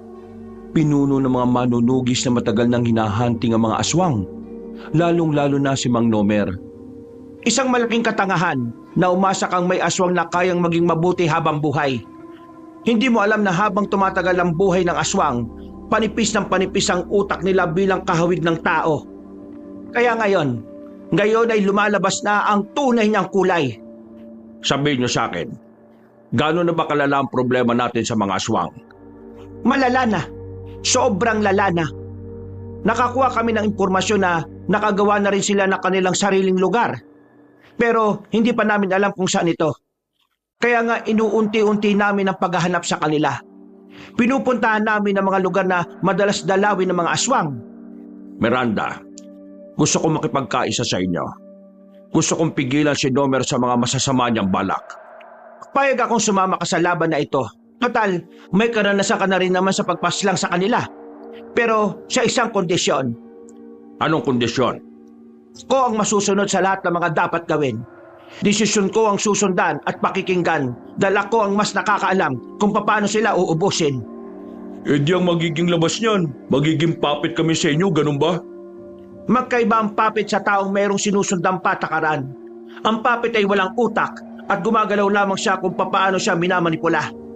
Ang mga taong sumusunod naman sa patakaran ay nakakapag-isip, nakakapag-desisyon at nililinya ang katwiran sa tama. Naintindihan mo ba ako? Hindi na nakapagsalita pa si Kuya Tadeo. Para siyang sinampal ng katotohanan sa muka.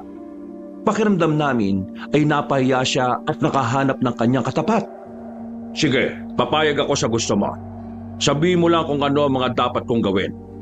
Kailangan namin ng dagdag na tao. Total, gumagamit naman kayo ng baril. Magandang kalamangan natin yan sa mga aswang. Meron akong ibibigay na address sa inyo. Lugar yon ng mga kagaya namin. Pumunta kayo roon at doon natin pag-uusapan ang lahat. Kailangan na naming umalis dahil marami pa kaming pupuntahang lugar. Sige, maraming salamat, Miranda. Huwag ka magpasalamat sa akin. Saka ka na matuwa kapag nakuha na natin ang ulo ng kaibigan mo. Tumayo na sila at nagpaalam na rin. Kami naman ay nakahinga na rin ng maayos. Buong akala ko mapapalaban din kami sa kanila. Buti na lang ay naging kakampi rin namin bandang huli.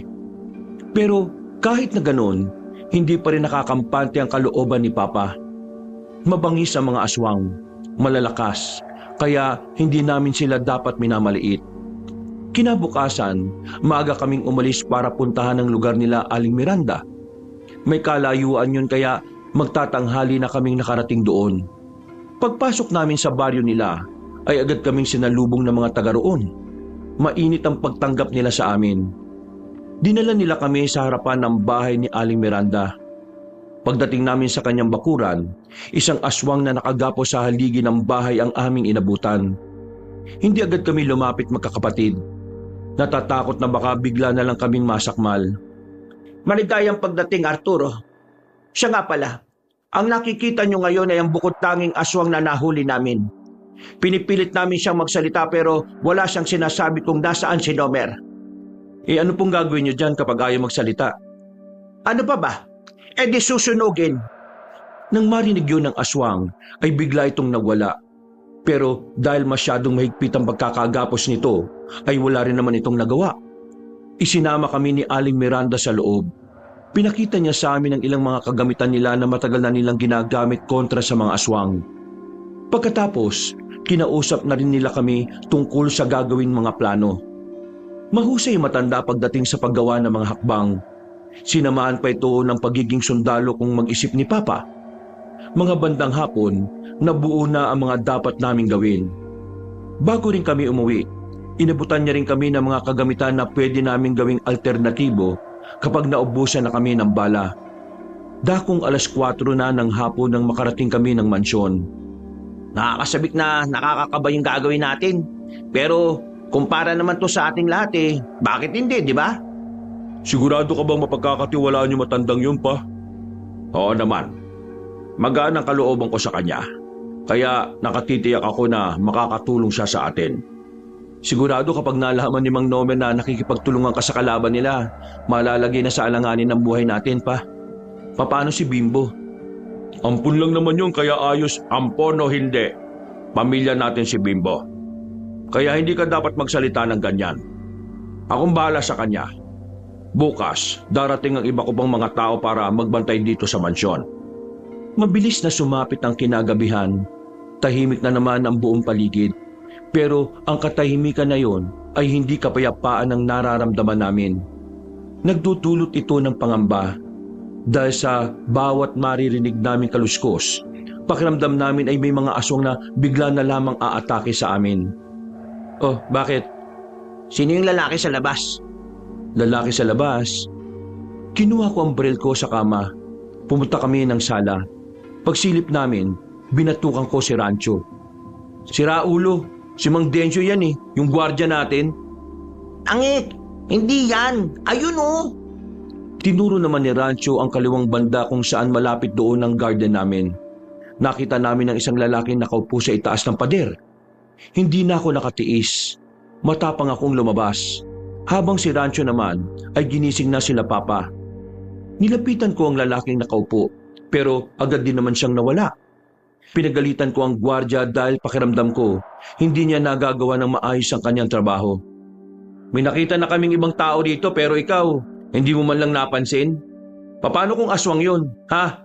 Eh di ko ang unang napahamak. Napayuko na lang si Mang Densyo. Pagdating naman nila Papa, saktong narinig namin ang mabilis at malalakas na kaluskos mula sa paligid.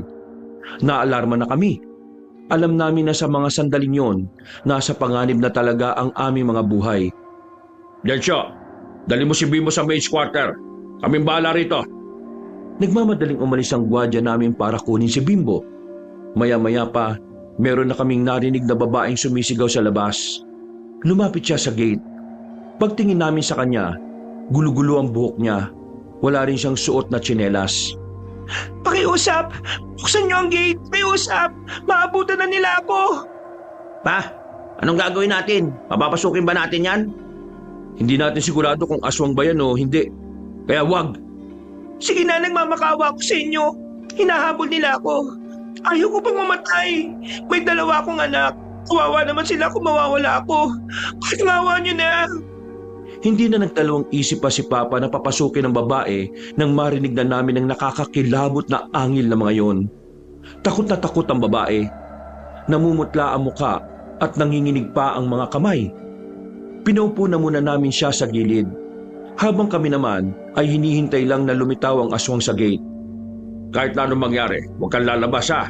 Diyan ka lang sa sala. Mag-iingat po kayo. Mababangis po mga yan. Nason?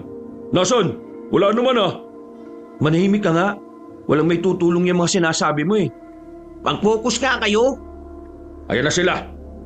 Nang makita na namin ang mga aswang na nag-aakyatan sa pader, agad na namin silang pinagbababaril. Nagpulasan sila na parang mga pusa.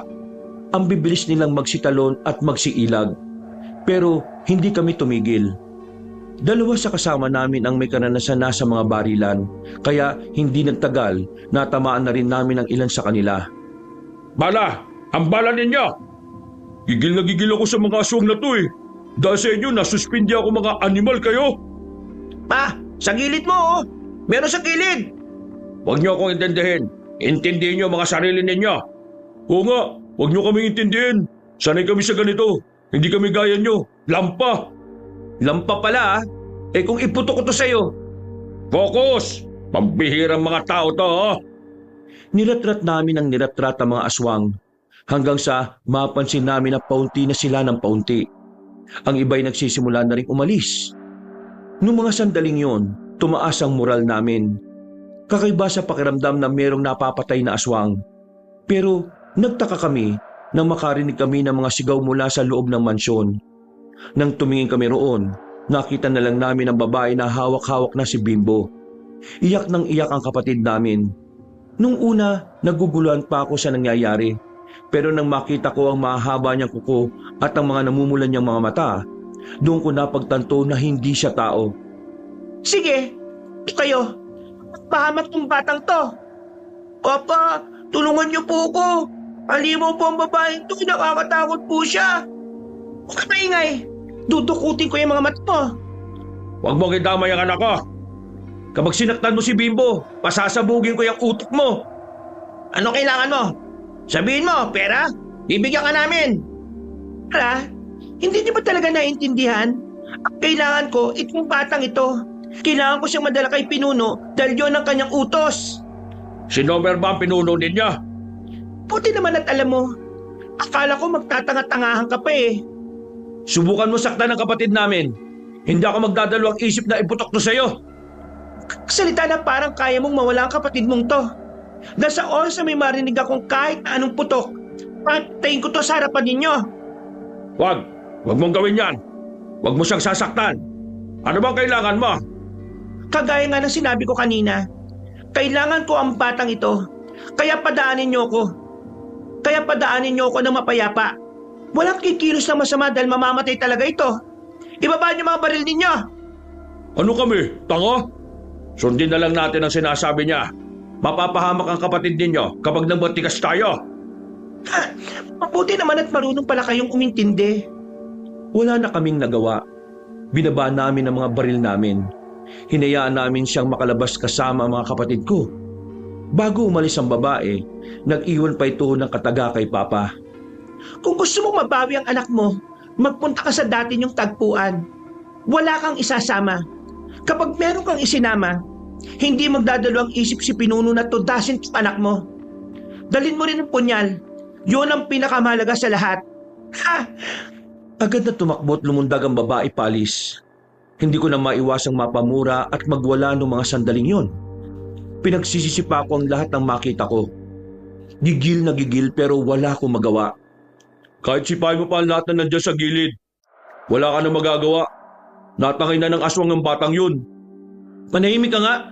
Kung wala kang may tutulong, matuto kang magtikom ng bibig mo. Eh bakit? Totoo naman ah. Walang magagawa yung kakamaktol mo. Para kang batang inagawan ng candy. Wala akong oras sa mga walang kakwenta-kwenta mong sinasabi. Kaya tumigil ka. Tama na! Hindi itong oras para magkagulo tayo. Kailangan tayo ni Bimbo. Pa, anong balak nyo? Pupunta ako. Pupunta ka? Tapos ikaw lang mag-isa? Para mo na rin sinabing tumalong ka sa kumukulong mantika niyan. Yun lang ang natitirang paraan para hindi masaktan at mapahamak ang bunso ninyo.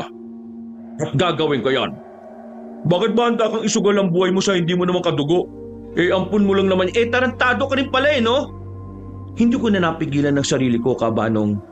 Pinalo ko siya ng baril. Nasalag niya yon ng kamay niya pero hindi pa rin ako nakontento. Sinuntok ko siya ng malakas sa muka. Tumaob siya. Bago pa siya makabangon, inawat na kami ni Rancho. Habang si Papa naman ay nasa gilid lang. Kung sa'yo wala si Bimbo, sa amin, pamilya siya. Wala kaming pakialam kung ampon o hindi. Ang mahalaga sa amin, nararamdaman naming mahalaga siya sa amin at mahal namin siya. Bakit ka ba ganyan ha? Pinayagan ka na sa gusto mo? Hinayaan ka na? Bakit pangit pa rin ang ugali mo? Alam mo, mas okay pa nga sa'yo si Bimbo eh. Kasi kahit hindi natin siya kadugo, ipinaparamdam ni Bimbo na mahalaga ang pamilyang to. Na mahal niya kami. Na mahal niya ang lahat ng narito sa mansyon. Pero ikaw ang panganay. Ikaw na maraming choice na gawin kung anong tama. Pero anong ginagawa mo? Ikaw yung parang batang nagmamaktol dito eh. Para kang batang naghahangad ng atensyon sa isang ama kahit na binibigay naman sa'yo. Ikaw ang problema rito, hindi si Bimbo. At kung papipiliin ako, si Bimbo ang pipiliin kong iligtas at hindi ikaw. Diyos ko naman. Tama na nga yan. Nakakasakitan na kayo ng damdamin eh. Magkakapatid tayo, hindi tayo ibang tao. Hindi na nakapagsalita si Kuya Tadeo. Hindi na rin siya nakatingin sa akin ng direkta. Napatingin na lang siya sa ibang direksyon at napayuko. Sobrang galit ako noon sa kanya. Hindi ko siya magawang patawarin sa pagpaparamdam na parang basura lang si Bimbo sa pamilya na pwedeng hayaan na lang. Nag-walkout na lang si Kuya Tadeo. Hinayaan na lang namin siya. Si Papa naman ay napaupo na lang sa sofa. Napahilamos na lang siya ng mukha niya sa sobrang stress. Pero kahit na ganon, hindi pa rin nagbago ang isip ni Papa. Buo na ang kanyang desisyon. Pupunta siya sa tagpuan nila ni Mang Nomer. At kahit na anong mangyari, hindi niya rin hahayaang mapahamak ang bunso naming kapatid. Bago kami matulog ng gabing yon, kinontak ko na sila Aling Miranda. Kahit na nagbabala ang babae na huwag kaming magsama ng kahit na sino, hindi namin yon inintindi. Kailangan lang namin mag-isip ng paraan kung papaano sila lilinlangin. Kinabukasan ng umaga, may mga dumating sa bahay. May mga dalang gamit. Binigay yon sa amin. Mga bagong baril, matataas na kalibre. Meron din kaming ibang kasama na dating kasama ni Papa sa military. Nagaya niya ay retirado na rin. Mga bandang 5:00 ng hapon, lumarga na rin kami. Pero hindi namin kasama si Papa. Iba ang direksyon na tinahak niya. Pero meron kaming komunikasyon sa kanya dahil may sinuot siyang hearing device sa ilalim ng damit niya. Nang sa ganon, marinig namin ang mapag-uusapan nila. Yun din kasi ang magiging hudyat para sa amin kung kailan kami aatake. Ang usapan, kapag nagbigay ng hudyat si Papa, saka lang tayo lalapit sa area. Pero mananatili tayo kung wala pa siyang sinasabi. Napakasimple lang Isa pa, ingatan nating may makaengkwentrong ibang aswang. Kailangan natin makarating sa area nang walang nangyayaring aberya. Sa norte naman, manggagaling sila Aling Miranda. Gagawin ni Papa ang makakaya niya para mapahaba ang usapan nila ni Mang Nomer. Kailangan makaabot sila Aling Miranda kasi silang nakatoka sa pagtugis sa mga aswang eh. Tayo, ililigtas lang natin si Bimbo. Ano yung sinabi ni Papa kanina na may kailangan siyang dalhin? Ang punyal. Yun ang punyal na makakapatay ng tuluyan kay Mang Nomer. Ang sabi ni Papa, yun daw ang gustong kunin ni Mang Nomer. Sobrang delikado daw kasi ang punyal na yon para sa mga aswang. Ano bang kayang gawin ng punyal na yon? Kapag nasaksak mo ang aswang gamit ang punyal at kapag namatay siya, pati raw ang kaluluwa ng aswang ay mamamatay na rin. Ibig sabihin, ang kaluluwa niya ay hindi na magagamit para sumanib sa katawan ng ibang aswang. Kaya pala gusto niya makuha yung kay Papa para wala na makakatalo sa kanya. Kuya Tadeo, nakikinig ka ba sa mga sinasabi ko? Oo, nakikinig ako. Hindi naman ako bingi. Kalimutan mo na muna yung alitan nating dalawa. Alam kong hindi mahalaga sa iyo si Bimbo. Pero isipin mo na lang na sana nasa panganib din ang buhay ni Papa. Siya na lang ang isipin mo kahit wag na si Bimbo. Hindi na nagsalita si Kuya Tadeo. Nanahimik lang siya sa buong biyahe. At hindi nga nagtagal, narating na rin namin ang bungad ng gubat na dadaanan namin. Pinangunahan ni Kuya Tadeo ang paglalakad. Sa likod naman namin ay ang mga retiradong sundalo na tropa ni Papa. Move! Move! Be alert! Aminin ko man o hindi, humanga ako sa kung paano kami pangunahan ni Kuya Tadeo. Magaling siya at sanay na sanay siya sa mga ganong uri ng sitwasyon. Area located 300 meters away from our location. Stay alert. We are now approaching the target. I repeat, we are now approaching the target. Yeah! Ang cool ni Kuya Tadeo no? Kaya nga siguro kung di mo kami naawat, binalibag niya ako. Maya-maya lang, sumenyas na si Kuya Tadeo. Marahang kaming umupo. Meron kaming nakitang liwanag sa hindi kalayuan. Gumagalaw. Isang indikasyon na ang mga liwanag na yon ay mula sa mga aswang na paparating. Nanatili lang kami sa kinalalagyan namin. Pero sa loob-loob ko, sobra akong kinakabahan. Para na rin kasi kaming sumabak ni Rancho sa gera. Tapos ang mga kasama pa namin, mga lihitimong nagsilbi talaga sa bayan. Na mabuti na lang ay sumusunod sila sa pangunguna ni Kuya Tadeo. Mga aswang yan, walang duda. Walang gagalaw, walang kakalabit. Hayaan natin silang dumaan. Dumapa na kami sa mga damuhan. Hindi nagtagal, naramdaman na lang namin silang nakalagpas na sa amin. Pinalipas pa namin ng ilang minuto bago kami nagpatuloy. Group 1, go there. Group 2, go here. Kailangan ba talaga nating maghiwa-hiwalay? Oo, kapag nagsama-sama tayo, mas mahihirapan tayong dumipensa dahil nasa iisang lokasyon lang tayo. Kung magkakahiwalay, may tsansa pa tayo marespondihan kung sino makakaengkwentro ng mga aswang. Tama si Kuya Tadeo. Kailangan nating hatiin ang grupo natin sa dalawa. Napatango na lang ang mga matatandang sundalo sa kanya. Nagtiwala na rin ako sa ginawa niyang desisyon. Magkakasama kaming tatlo at ang tatlo ring sundalo. Ang iba naman ay sa kaliwa. Gumapang kami ng halos 10 minuto para lang hindi kami maramdaman nila Mang Nomer. Hindi nagtagal, nakita na namin si Papa na nakatayo lang sa harapan ng malaking bato. Narito na ako, Nomer. Nasaan ang punyal? Nasaan ang anak ko? Kahit na kailan sigurista ka talaga ano? Pagdating sa anak, dapat lang na manigurado. Hindi mo ako maintindihan kasi hindi mo naman naranasan magkaroon ng anak o kahit magkaroon man lang ng pamilya. Alam mo ba kung bakit mas pinili kong hindi magkaroon ng pamilya? Kasi ang pamilya ay kahinaan. Sila ang magiging dahilan kung bakit may mga bagay na hindi dapat gawin. Ang pamilya ang nagtuturo sa'yo para maging mahina at maging malambot. Mali ka sa pagkakaintindi ng konsepto ng pamilya, Nomer. Ang pamilya ang unang-unang magiging dahilan ng lakas mo. Ng dahilan para lumabang ka.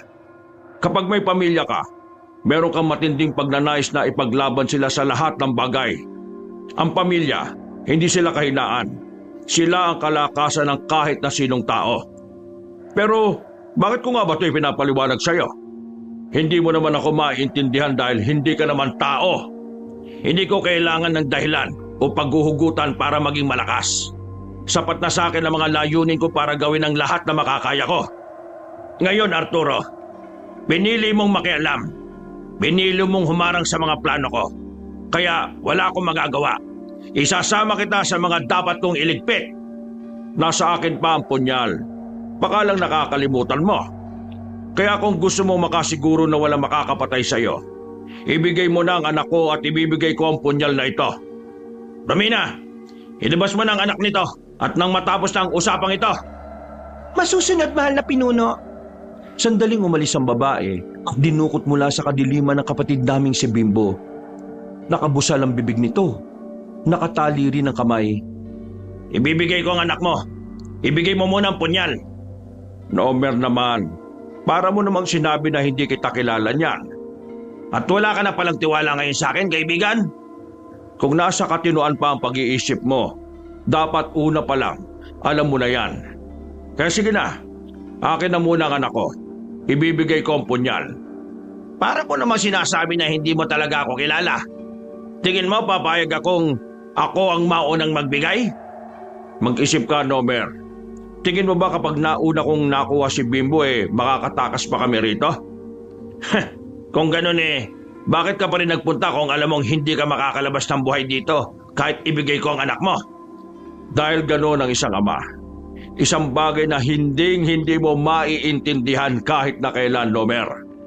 Sandaling natahimik si Mang Nomer. Tila tinamaan ito sa mga sinabi ng tatay namin. Ilang sandali lang, hinila na ng babae ang kapatid namin papunta kay Papa.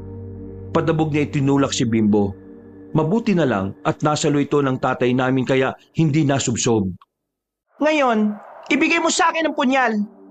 Hindi ka ang gusto kong humawak nito, kundi si Nomer. Sabi mong satsat, ibigay mo na sa akin. Ako na!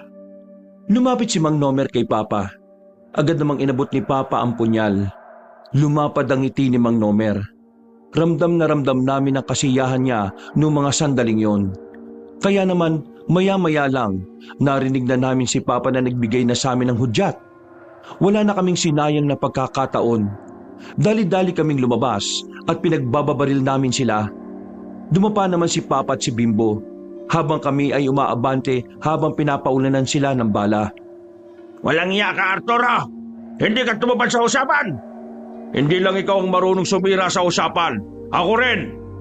Nang makalapit na kami kina Papa ay agad naming kinuha si Bimbo. Sakto namang dumating na rin ang samahan nila Aling Miranda.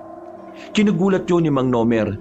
Hindi niya inaasahan na mapapagitnaan siya ng dalawang grupo. Secure the package! Secure the package now! Anong package sinasabi ni Kuya? Etong si Papa at si Bimbo. Bilisan niyo na! Inalalayan namin si Papa at si Bimbo habang kinakalaban nila Aling Miranda ang mga aswang. Nagmamadali na kaming tumakbo para makalayo roon. Pero hindi naging madali ang pagtakas namin. May mga humarang na mga aswang. Marami sila. Hindi na namin mabilang. Kaya ang ginawa namin, pinagitnaan namin si Bimbo. At kaming apat na may baril, pinaulanan namin ang mga aswang ng bala. Pero sadyang mabibilis sila. Idinagdag pa na madilim din ang kinalalagyan namin. Nababawasan na naman sila, no? O parang hindi? Manahimik ka! Mag-focus ka sa ginagawa mo. Sa ganitong sitwasyon, ang taong mahina ang loob ang unang namamatay. Huwag mo munang isipin kung ilan na ang nababawas. Sa halip, isipin mo kung paano sila mauubos. Tama ang kuya ninyo. Kaya sige na, baril ba? Hindi namin tinigilan ng mga aswang. Nakapagpalit na nga rin kami ng mga magasin dahil talagang ang gagaling nilang umilag. Makalipas ang ilang sandali, nakakuha na rin kami ng tamang pagkakataon para umabante. Iyak lang ng iyak si Bimbo noon. Ramdam ko ang takot niya base sa pagkakahawak niya sa damit ko. Walang panghihinaan ng loob. Konti pa, malapit na tayo sa sasakyan natin. Mga visit kayo, mga aswang kayo. Visit! Mamamatay na kayo! Para bang biglang umayon sa amin ang pagkakataon. Nagawa namin silang patamaan. At dahil doon, nakita naming unti-unti na silang nababawasan. Hanggang sa tuluyan na nga silang nagkandamatay. Kaya naman kumaripas na kami ng takbo papunta sa kalsada. Pero bago kami makarating doon, biglang humarang ang tauhan ni Mang Nomer na ang pagkakaalam namin ay Romina ang pangalan. Saan kayo pupunta, ha? Tanga ka ba? Malamang uuwi. Anong tingin mo? Magja-jogging kami? Uuwi pala, ha? Hindi kayo makakatakas sa akin. Manahimik ka! Sobrang bilis ng babaeng yon, kaya hindi to matamaan. Mas mabilis siya sa mga aswang na una naming nakaharap. Nang maubusan na ng bala si Kuya Tadeo, kami naman ang nagpaputok sa kanya, pero hindi rin namin siya tinamaan. Rancho, akin na yung baril mo. Dali mo na yung batang yan sa sasakyan. Mauna na kayong tumakas, bilis! Okay, copy! Binuhat ni Rancho si Bimbo. Susundan pa sana ni Romina ang dalawa, pero humarang kami't pinagbababaril namin siya. Tinamaan ng babae sa balikat kaya minabuti nitong magtago na muna sa mga puno. Nakaalis naman sila Rancho kaya nakahinga na rin kami ng maluwag. Ngayon, wala na yung bata. Ngayon mo kami subukan. Mag-iingat kayo ha. Mabilis ang animal na yan. Kinagalit niyong pinuno namin, nilinlang niyo siya. Lalo ka na Arturo, humanda ka sa kanya. Wala akong pakialam. Hindi ako natatakot. Hindi namin tinigilan ng aswang na yon. Nang maubos na ang mga bala namin, kinuha na namin ang itak na nakasukbit sa aming tagiliran. Lalabanan namin siya ng mano-mano. Nasaan na siya? Nandyan lang yung siraulog yan. Hindi kaya niya sinundan sila Rancho? Wala siyang pakpak para gawin yun. Ayan na siya! Paglingon namin sa paligid, agad kaming nakailag. Nadaplisan niya ako sa braso. Mabuti na lang at nakita kagad ni Papa. Ang takot ko noon ay napalitan na ng inis. Banas na banas ako kasi gusto kong ako mismo ang tataga sa babaeng aswang. Pero hindi naman siya humaharap sa amin. Lumalaban siya ng patraydor. Ayos ka lang anak? Wala to pa. Walang-wala pa to sa mga sugat na tinamo nyo kapag galing kayong operasyon. Muli kaming nakiramdam. Inobserbahan namin ang paligid. Nang marinig na namin ang kaluskos sa bandang gilid, naghanda na kami. At hindi nga kami nagkamali. Paglabas niya, agad na hinataw ni Papa ng itak ang babae. Tinamaan yun sa dibdib. Nang mapatras siya, ay agad naman akong lumapit. Tinaga ko naman siya sa bandang bewang. Si Kuya Tadeo naman ay hindi na rin nagsayang ng pagkakataon. Tinaga niya si Romina sa bandang leeg. Sirit na ang dugo nito, pero nagagawa pa rin niyang makatayo. Hindi ka pa pala patay, babae ka. Pwes, tutuluyan na kita. Oh. Itinarak ni Papa ang itak sa tiyan ni Romina. Walang ano-ano, agad na sumuka ng dugo ang babae. Paggugot niya, bumagsak yun kaagad. Sandali pa itong nangisay. Nakalaunan ay binawian na rin agad ng buhay. Visit kang animal ka. Ikaw ang tumukat sa bunso namin. Dapat lang sa'yo yan, aswang ka. Kailangan na nating umalis pa. Baka makita pa tayo ng ibang aswang dito. Pero paano sila Aling Miranda? Kayang-kaya na nila mga yun. Ang usapan, silang tatapos sa mga aswang at tayo aalis agad sa labanan para makaligtas. Mukhang hindi pa tayo makakalis mga anak. Pinapahanga mo ako sa ginawa mo Arturo ah. Hindi ko inakala na marunong ka rin palang manlinlang ngayon. Kagaya nga na sinabi ko, lahat ay kakayanin kong gawin para protektahan ang mga mahal ko sa buhay. Mga mahal sa buhay? Tama! Maraming nagmamahal sa iyo Arturo. Nakakaingit kang tunay. Alam mo ba na yun ang dahilan kung bakit mas pinili ko na lang na lumayo sa iyo? Dahil alam ko na kapag magkasama tayo, habang buhay lang akong maiinggit sa buhay na kahit kailan, hindi ko mararanasan. Yan ang problema sa iyo, Nomer eh. Pinangungunahan mo kagad ang kapalaran. Alam mo kung bakit hindi mo yun naranasan? Kasi ibang buhay ang pinili mo. Dahil ang buhay na pinili ko ay akma sa kung ano ako. Pero alam mo sa sarili mong hindi yan ang gusto mo. Tama? Ano ba ang punto ng usapan na ito? Kahit na anong gawin mo Arturo, wala nang mangyayari. Tanggapin mo na lang na sa gabing ito, isa sa atin ang kailangan mawala. Hindi pa huli ang lahat, Nomer. Pwede ka bang magbago? Nagpagtawa kaya si Arturo, ang isang kagaya ko. May pagkakataon pang magbago? Marami na akong pinatay Arturo. Kahit ang iba mong kabaro, pinatay ko rin. Anong sinabi mo? Oh, di ba? Nagulat ka? Oo, tama ka nang narinig. Yung mga kabaro mong natagpuan yung mga nakahandosay sa kampo, tagtad ng bala sa katawan, ako gumawa nun. Pero bakit mo ginawa yon? Alam mo bang may mga pamilya sila? Ha? Pamilya. Oo, alam ko. Pero wala akong pakialam. Ginawa ko yun kasi naalaman nila kung ano ako. Hindi mo alam na hinahanap nila ako, no? Wala kang alam kasi palagi kang wala sa kampo, Major Tomasio. Walang iya ka. Napaka walang puso mo, Nomer. Pa! Padalos-dalos! Lumusob si Papa kay Mang Nomer. Sinubukan niyang patamaan ng itak, pero hindi siya nagtagumpay. Walang kahirap-hirap na umilag lang si Mang Nomer. Nang sundan ulit ni Papa ng tagayon, naagaw na sa kanya na matandang aswang ang itak. Isang malakas na sampalang ginawa niya kay Papa. Tumilapon agad siya sa gilid at saka tumawa naman ng pagkalakas-lakas si Mang Nomer. Tarantado ka! Pinuntahan ko kaagad ang tatay namin, habang si Kuya Tadeo naman ang humarap kay Mang Nomer. Mabilis ang ginawang pagtaga ni Kuya Tadeo sa kalaban namin. Pero sadyang kakaiba at hindi pangkaraniwan ang kilos na matandang yon, na kahit na anong gawin ni Kuya Tadeo, hindi niya rin ito matamaan. Hanggang sa dumating na ang puntong wala nang hawak na itak si Kuya Tadeo, kamao na lang ang gamit niya. Sinubukan ni Kuya Tadeo makipagpalitan ng suntok, pero ang nangyari, hindi lang din siya makatama, kaya nagdesisyon na akong tumulong na rin. Kito ko na rin kasing bugbog sarado na si Kuya Tadeo. Umalis ka rito! Ha? Sabi ko, umalis ka rito! Pambira ka naman kuya oh. Bugbog ka na, puro pride pa rin ang inatupag mo. Tanga ka ba? Ibig ko sabihin, si Papang asikasuhin mo. Umalis na kayong dalawa. At may balak pa talagang tumakas, ha? Ako ang harapin mo, tanda. Wala akong pakialam kung aswang ka. Hanggang kamatayan, poprotektahan ko ang pamilya ko. Sa sinabing yun ni Kuya Tadeo ay parang tumaas na rin ang moral ko. Kaya sinunod ko ang sinabi niya. Dali-dali kong pinuntahan si Papa at inakay. Tumingin pa sa amin si Kuya Tadeo at ngumiti ng bahagya. Noong mga sandaling yon, hindi ko maiwasang hindi maiyak.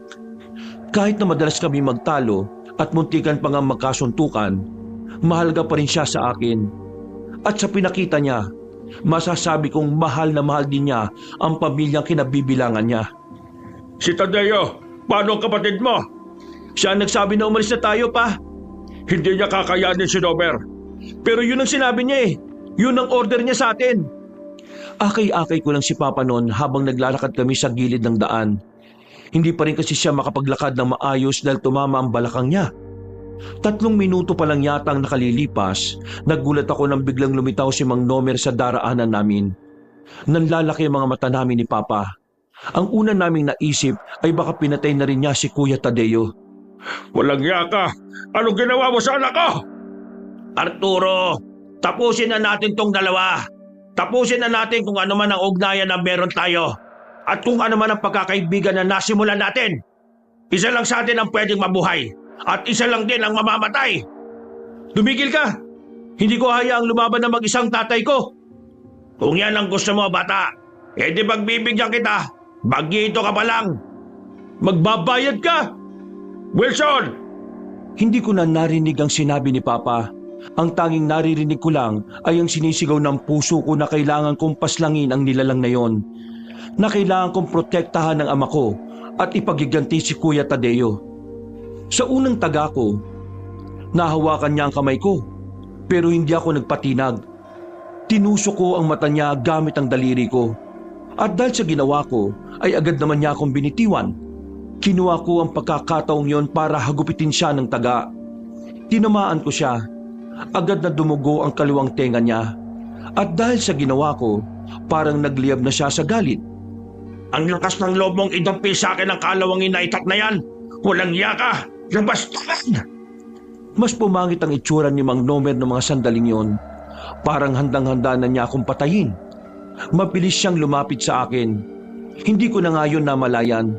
Hinawakan niya ako sa kwelyo ko at saka binalibag sa harapan niya.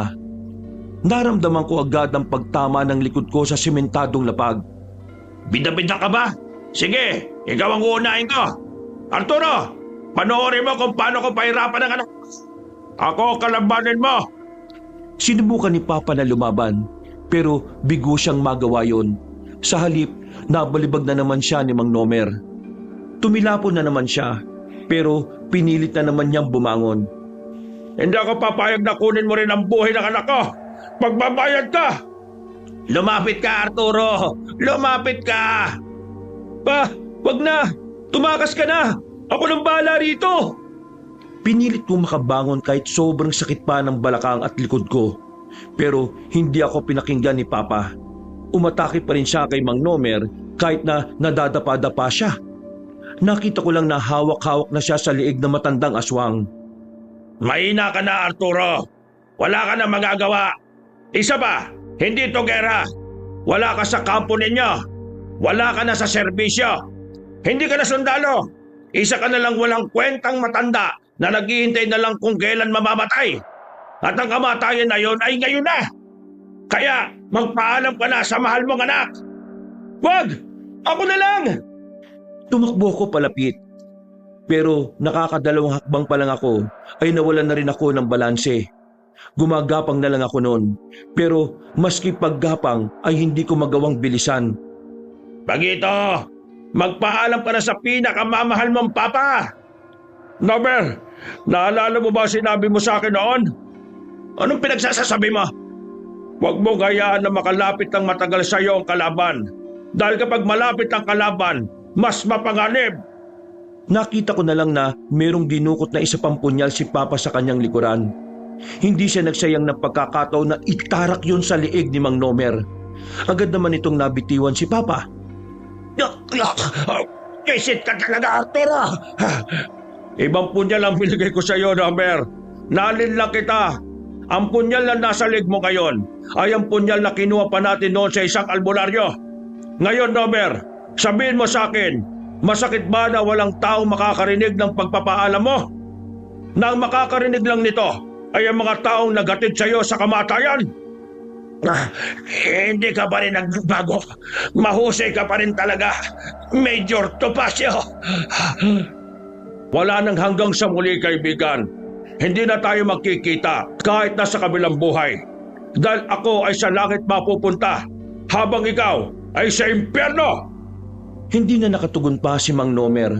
Unti-unti nang nangitim ang buong katawan niya hanggang sa tuluyan na nga itong bumagsak at binawian ng buhay. Anak, ayos ka lang ba? Pa, ang galing mo. Inakay ako ni Papa at sabay na namin binalikan si Kuya Tadeo. Inabutan namin siya sa gilid na nakaupo. May mga sugat sa katawan pero hindi naman malala. Hindi pala siya pinagtuunan ni Mang Nomer kaya nagmadaling iniwanan siya. Ang gabing yun ang pagbagsak na rin ng mga aswang. Naubos din nila Aling Miranda ang mga yun. At nakabalik naman kami ng ligtas sa mansyon. Mula nang matapos ang kaguluhan, mas lalong tumibay ang aming pamilya. Sa wakas, tanggap na rin ni Kuya Tadeo ang ampon namin na si Bimbo. Mas gumanda na rin ang samahan ni Papa Tadeo at maging kami rin ni Kuya ay unti-unti na rin nagkakasundo sa maraming bagay. Hindi na nakabalik si Kuya sa pagiging sundalo. Pinili niya ang kapalaran na matagal na niyang pinapangarap. At si Papa naman, itinuon na lang ang atensyon sa pamilya namin. Para sa akin, kahit retiradong sundalo si Papa, siya pa rin ang pinakamagaling at pinakamatapang na mandirigma sa lahat ng nakilala ko. Dahil kahit na anong mangyari, hinding-hindi niya susukuan ng bawat laban, maprotektahan lang kami.